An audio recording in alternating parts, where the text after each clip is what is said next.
So my name is Lukas Goller. I'm from the Western Dolomites, from a place called Schlern, Alpi di Sius in Italian. I moved to Innsbruk in '96 because I told my parents I would study architecture, but that year my professional snowboarding contract started, so I've hidden from the studies doing snowboarding for kind of like 16 years, I did a professional career. And now I'm an illustrator and I do murals. That's my job.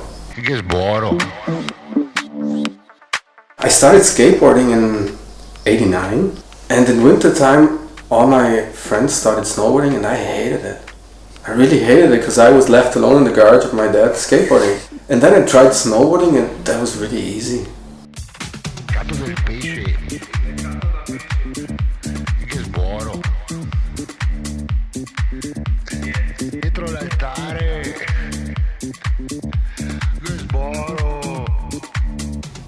I started doing graphics for them early on.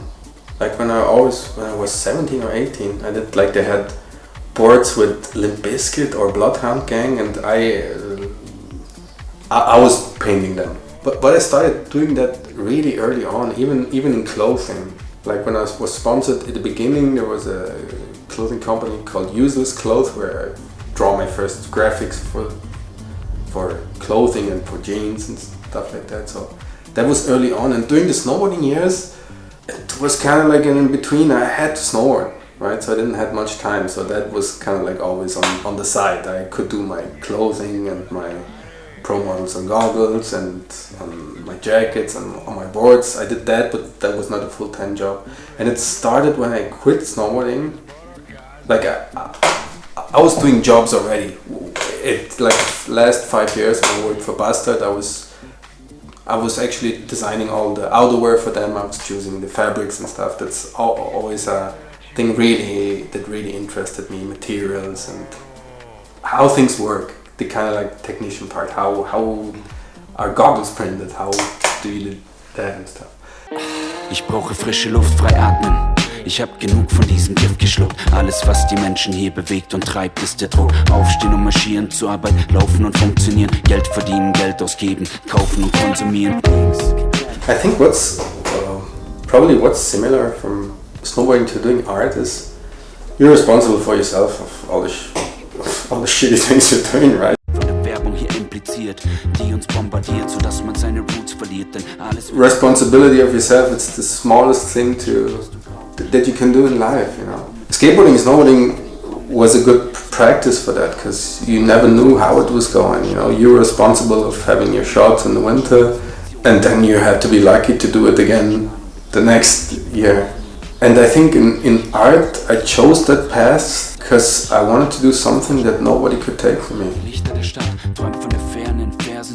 Every person doing art has his own thing. There's no competition. Either you like it or you don't. And I think that was a good transition from snowboarding because there I was responsible for myself, how I should move and what things I should do, and that's quite similar.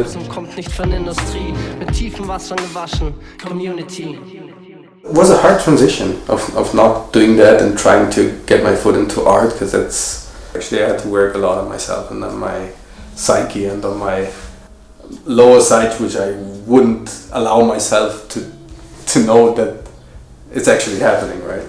Fortunately, the art is working out so far. Then I do this to have a raw sketch. Then I do the pencil drawing. Then if I work this out, I go to the ink drawing, like this. And then I do the colors for this. And at the end it's looking like this.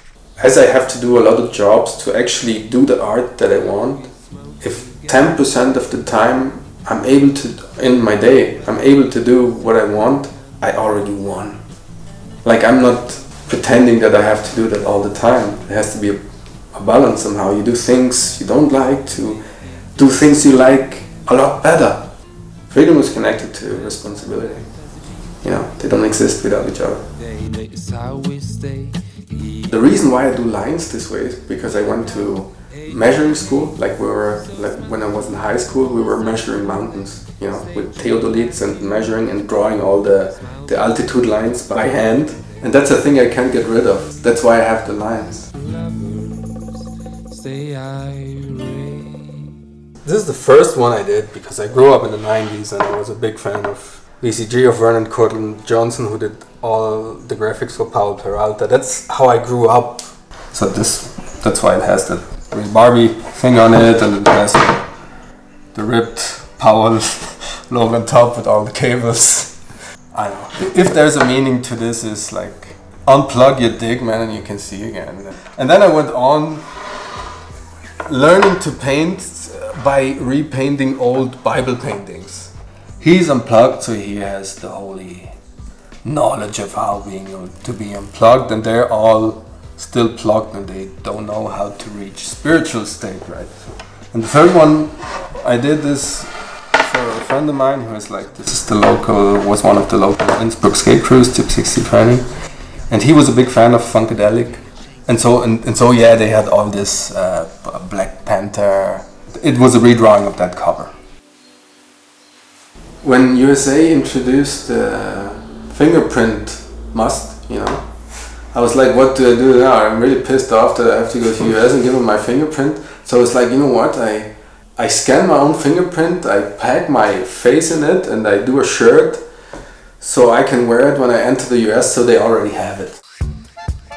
I really like to paint old people because you see the life and the wrinkles and everything. You see they had a life, right? So, and I like to paint them black and white so you can see of which ethnicity they're from. It can be black, white, or whatever it is. That's a really nice story too. The woman I depicted is Ayaan Hirsi Ali. She's a woman from Somalia who came to Holland when she was 17, and she's like a fighter for human rights. The same day when he sent me the request, I heard an interview from her, and I was like, like could fit to do that here, And she's a beautiful woman. Your identity, it isn't you. It's not me. It's like all the people who helped me. That's me.